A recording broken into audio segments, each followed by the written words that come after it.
ഇതുവരെ ആരൊക്കെ മന്ത്രിസഭയിൽ ഉണ്ടാകും എന്നതിന്റെ പൂർണ്ണ ചിത്രം വന്നിട്ടില്ല. എങ്കിലും ഏതാണ്ട് ഉറപ്പിച്ച കുറേയേറെ പേർ ഉണ്ട്. ഏറ്റവും ഒടുവിൽ കിട്ടുന്ന ഒരു വിവരം എന്ന് പറയുന്നത് ഹൈക്കമാൻഡിൽ നിന്ന് വന്നിരിക്കുന്ന ഒരു നിർദ്ദേശമാണ്. കോൺഗ്രസിന്റെ പട്ടികയിൽ പട്ടികജാതി പട്ടികവർഗ വിഭാഗക്കാർക്ക് രണ്ട് സീറ്റുകൾ വേണം, 2 മന്ത്രിമാർ വേണം എന്നുള്ള നിർദ്ദേശമാണ്. അതുപോലെ തന്നെ 2 വനിതാ മന്ത്രിമാർ വേണം എന്നുള്ള നിർദ്ദേശവും ഹൈക്കമാൻഡിൽ നിന്ന് കിട്ടിയിരിക്കുകയാണ്. അത് വളരെ പ്രധാനപ്പെട്ട കാര്യമാണ്. അപ്പോൾ നിലവിൽ പുറത്തു വന്നുകൊണ്ടിരിക്കുന്ന പട്ടിക അത് അന്തിമ പട്ടികയല്ല, അതിൽ മാറ്റം മറിച്ചിലുകൾ ഉണ്ടാകും എന്നതിന്റെ വ്യക്തമായ സൂചനയാണിത്. 2 വനിതാ മന്ത്രിമാർ വേണം എന്ന് ഹൈക്കമാൻഡിന് നിർദ്ദേശം വന്നിരിക്കുന്നു. അതോടൊപ്പം തന്നെയാണ് പട്ടിക വിഭാഗത്തിന് 2 മന്ത്രിമാർ വേണമെന്നും ഹൈക്കമാൻഡ് നിർദ്ദേശം നൽകിയിരിക്കുന്നത്. കൂടുതൽ വിവരങ്ങളുമായി കിരൺ ബാബു ചേരുകയാണ് ന്യൂസ് ഡെസ്കിൽ നിന്ന്. കിരൺ, വളരെ പ്രധാനപ്പെട്ട ഒരു കാര്യമാണല്ലോ. അങ്ങനെ വരുമ്പോൾ ആർക്കൊക്കെ ഇടം കിട്ടും എന്നുള്ള കാര്യം കൂടി ചർച്ചാ വിഷയമാണല്ലോ. ഇതുവരെ ചർച്ചകളിൽ ഇല്ലാത്ത ഏതൊക്കെ പേരുകൾ ഈ നിർദ്ദേശം വരുന്നതോടുകൂടി ഇടം പിടിക്കും? മഞ്ജുഷയെ, മന്ത്രിസഭാ ചർച്ചകളെ ആകെ തകിടം മറിക്കുന്ന ഒരു നീക്കം കൂടിയാണ് ഇപ്പോൾ ഉണ്ടായിരിക്കുന്നത്. ഹൈക്കമാൻഡിന്റെ വ്യക്തമായ ഞാൻ ഒന്ന് ഇടപെടുകയാണ്. ഇപ്പോൾ പി ജെ ജോസഫ് സംസാരിക്കുന്നു. വളരെ പ്രധാനപ്പെട്ട കാര്യമാണ്. പി ജെ ജോസഫ്, അതാണ് ഞങ്ങളുടെ ആവശ്യം. ഇല്ല ജോസഫ് സാർ, ഇന്ന് ഫൈനൽ ഉണ്ടാവോ? ഇത് തീരുമാനമാവോ എന്ന് വിചാരിക്കുന്നു. 2 മന്ത്രിസ്ഥാനമാണ് ഞങ്ങൾ ആവശ്യപ്പെടുന്നത്. അതെ,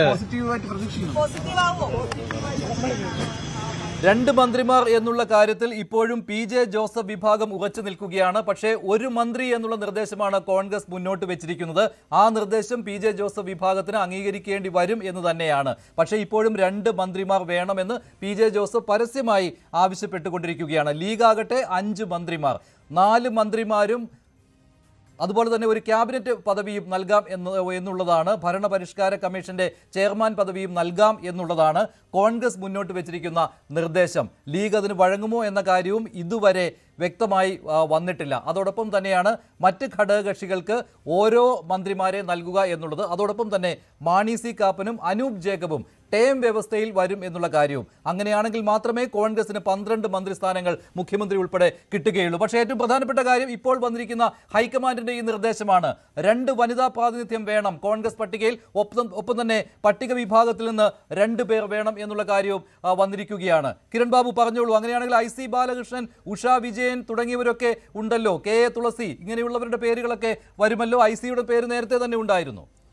മഞ്ജുഷ, ഇതുവരെ നടന്ന ചർച്ചകളെ ആകെ വഴിതിരിച്ചുവിട്ടത് ഹൈക്കമാൻഡിന്റെ കർശനമായ നിർദ്ദേശമാണ്.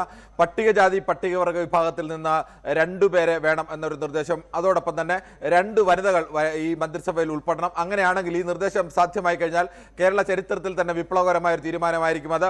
ഈ വിഷയത്തിൽ വലിയ പിടിവാശിയുള്ള ഒരാൾ കൂടിയാണ് രാഹുൽ ഗാന്ധി. കഴിഞ്ഞ UDF മന്ത്രിസഭയിലും 2 പട്ടികജാതി വിഭാഗത്തിൽ നിന്നും പട്ടികവർഗ വിഭാഗത്തിൽ നിന്നും ഓരോരുത്തരെ മന്ത്രിയാക്കിയത്. PK ജയലക്ഷ്മി മന്ത്രിയായത് അങ്ങനെയായിരുന്നു. പട്ടികവർഗ വിഭാഗത്തിന് ആദ്യമായ ഒരു മന്ത്രിസ്ഥാനം കിട്ടിയത്. ഇപ്പോഴും അങ്ങനെ ഒരു നിർദ്ദേശമാണ് ഹൈക്കമാൻഡിൽ നിന്ന് വന്നേക്കുന്നത്. പട്ടികജാതി പട്ടികവർഗ വിഭാഗത്തിൽ നിന്നായി 2 പേർ ഉൾക്കൊള്ളണം, വനിതകൾ 2 പേർ വേണം. ഈ ഹൈക്കമാൻഡ് നിർദ്ദേശത്തെ മുന്നിൽ കണ്ടുകൊണ്ടാണ് അതിസമർത്ഥമായ ഏറ്റവും നല്ല കരുനീക്കം നടത്തിയിരിക്കുന്നത് രമേശ് ചെന്നിത്തലയാണ് എന്ന് പറയേണ്ടി വരും. രമേശ് ചെന്നിത്തല വെച്ച 2 പേരുകൾ ഏറ്റവും പ്രധാനമാണ്. അത് ഒന്ന് IC ബാലകൃഷ്ണ പേരാണ്. IC ബാലകൃഷ്ണൻ മുഖ്യമന്ത്രി സ്ഥാനത്തേക്ക് ആദ്യം രമേശ് ചെന്നിത്തലയെ പിന്തുണച്ച ആളല്ല. ആ ലിസ്റ്റ് അടക്കം പുറത്തു വന്ന് നമ്മൾ കണ്ടതാണ്. KC വേണുഗോപാലിനെയാണ് പിന്തുണച്ചത്. 2ാം സ്ഥാനത്താണ് KC ഇല്ലെങ്കിൽ RC എന്നായിരുന്നു അദ്ദേഹത്തിന്, രമേശ് ചെന്നിത്തല എന്നായിരുന്നു അദ്ദേഹം നിർദ്ദേശം. മറ്റൊന്ന് അൻവർ സാദത്താണ്. അൻവർ സാദത്ത് പരമ്പരാഗതമായി തന്നെ എല്ലാ കാലത്തും രമേശ് ചെന്നിത്തലയ്ക്ക് ഒപ്പം നിൽക്കുന്ന ഒരാളാണ്. ഈ 2 പട്ടികജാതി വിഭാഗത്തിലേക്ക് ആദ്യം കടക്കാം. പട്ടികജാതി വിഭാഗത്തിൽ നിന്ന് 2 പേർ വരണമെന്ന് കണ്ടാൽ അവിടെ ഒരാൾ സീറ്റ് ഉറപ്പുള്ള ഒരാൾ ഈ മുൻപ് മന്ത്രിയായിരുന്ന AP അനിൽകുമാറാണ്. പട്ടികജാതി പട്ടികവർഗ വിഭാഗത്തിൽ നിന്നുള്ള നിലവിലെ MLA-മാരിൽ ഏറ്റവും സീനിയർ അയാൾ, മുമ്പ് മന്ത്രിയായിരുന്നയാൾ, എല്ലാം അത് AP അനിൽകുമാറാണ്. AP അനിൽകുമാറിന്റെ പേരിൽ ഒരു കാരണവശാലും വിട്ടുവീഴ്ചയ്ക്ക് KC വേണുഗോപാൽ തയ്യാറാവില്ല.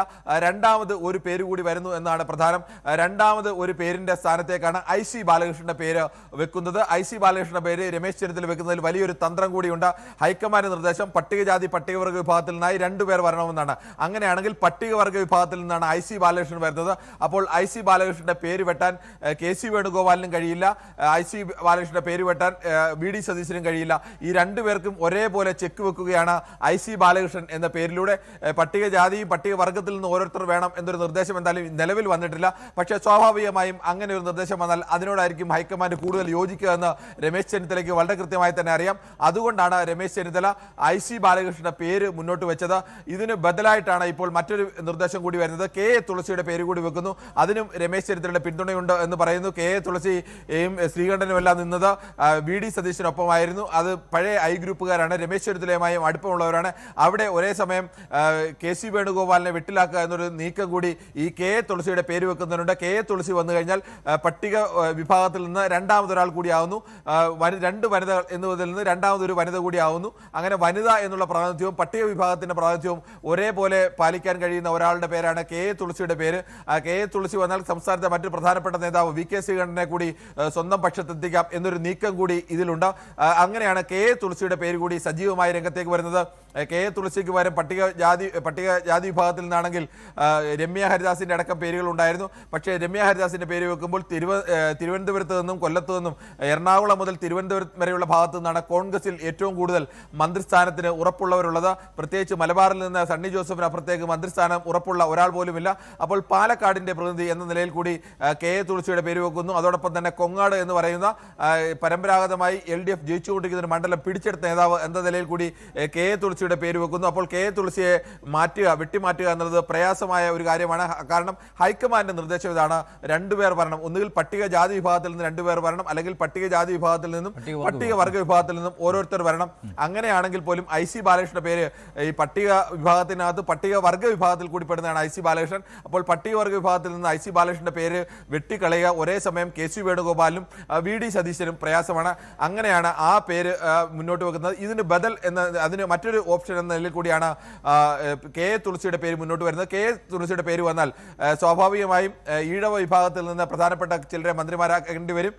ഈഴവ വിഭാഗത്തിൽ നിന്ന് വന്ന എല്ലാവരും ഒന്നാം തവണ MLA-മാരാവുന്നവരാണ്. അതിൽ ഏറ്റവും സീനിയറായ രണ്ടുപേർ, ഒന്ന് M ലിജുവും രണ്ട് ബിന്ദു കൃഷ്ണയുമാണ്. അപ്പോൾ M ലിജുവിനും രണ്ടുപേർക്ക് എന്തായാലും പ്രാതിനിധ്യം കൊടുക്കണം. M ലിജുവിനും ബിന്ദു കൃഷ്ണയ്ക്കും ഉറപ്പായും പ്രാതിനിധ്യം നൽകേണ്ടി വരും. ഒരാൾ കൂടി പ്രാതിനിധ്യം നൽകിയാൽ അത് ആർക്കെന്ന ചോദ്യമാണ് ഉള്ളത്. അത് KC വേണുഗോപാലിന്റെ പക്ഷത്ത് ഉറച്ചു നിൽക്കുന്ന സുമേഷ് അച്യുതനാണ് പാലക്കാട് ചിറ്റൂരിൽ.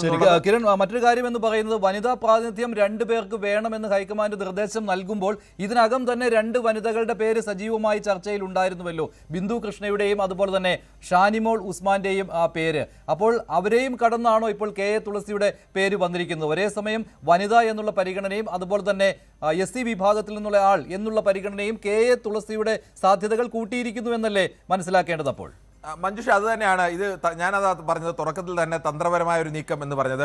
ഒരേ സമയം രണ്ട് കോട്ട പാലിക്കാൻ കഴിയും. വനിത എന്ന കോട്ടയും പാലിക്കാം, അതോടൊപ്പം തന്നെ പട്ടിക വിഭാഗം എന്ന കോട്ടയും പാലിക്കാം. ഇത് രണ്ടും ഒരേപോലെ പാലിക്കാൻ കഴിയുന്ന പേരാണ് KA തുളസിയുടെ പേര്. രമേശ് ചെന്നിത്തല മുന്നോട്ട് വെക്കുന്ന IC ബാലകൃഷ്ണന്റെ പേര് പട്ടികവർഗ വിഭാഗത്തിൽ നിന്ന് മറ്റാരുടെയും പേര് ഇതുവരെ ഉയർന്നു വന്നിട്ടില്ല. ഒരേ ഒരു പേര് മാത്രമേ ഉള്ളൂ. 4ാം തവണ MLA ആവുന്ന ആളാണ് IC ബാലകൃഷ്ണൻ. അതാണ് IC ബാലകൃഷ്ണൻ യഥാർത്ഥത്തിൽ രമേശ് ചെന്നിത്തല അനുകൂലിച്ച ആളല്ല. രമേശ് ചെന്നിത്തല രണ്ടാമത് പ്രിഫറൻസ് നൽകിയാലാണ്. എന്നിട്ട് പോലും IC ബാലകൃഷ്ണൻ എന്തായാലും അങ്ങനെയുണ്ട്. അതായത് ഗ്രൂപ്പ് സമവാക്യവുമുണ്ട്. അതുപോലെ തന്നെ മറ്റൊരു കാര്യം കൂടിയുണ്ട്, വയനാടിന് ഒരു മന്ത്രി വേണം എന്നുള്ള ആവശ്യവും IC ബാലകൃഷ്ണൻ ഇക്കാര്യം പരസ്യമായി പറയുകയും ചെയ്തിട്ടുണ്ട്. വയനാടിന് ഒരു മന്ത്രി വേണം എന്നുള്ള ആവശ്യം അദ്ദേഹം മുന്നോട്ട് വെച്ചിട്ടുണ്ട്. അതിനാൽ തന്നെ IC ബാലകൃഷ്ണന്റെ പേരിനും ഇപ്പോൾ ശക്തി കൂടി വരികയാണ്. പട്ടികവർഗ വിഭാഗത്തിൽപ്പെട്ട വീണ്ടും തെരഞ്ഞെടുക്കപ്പെട്ട IC ബാലകൃഷ്ണൻ എന്ന കാര്യം കൂടി ശ്രദ്ധേയമാണ്. അതുകൊണ്ട് തന്നെ അദ്ദേഹത്തിന്റെ സാധ്യതകൾ കൂടിയിരിക്കുകയാണ്. ഹൈക്കമാൻഡിന്റെ ഈ നിർദ്ദേശമാണ് ഈ മണിക്കൂറിൽ ഏറെ ചർച്ചയാവുന്നത്. ഇപ്പോൾ KPCC-യിലാണ് ചർച്ചകൾ പുരോഗമിക്കുന്നത്. VD സതീശൻ നിയുക്ത മുഖ്യമന്ത്രി KPCC-യിലുണ്ട്. സണ്ണി ജോസഫ് അവിടെ എത്തിയിട്ടുണ്ട്. ഘടകകക്ഷി നേതാക്കളും അവിടെ വന്ന് VD സതീശനെ കാണുന്നു. ഇപ്പോൾ പ്രേമചന്ദ്രനും ഷിബു ബേബി ജോണും പ്രതികരിക്കുകയാണ്.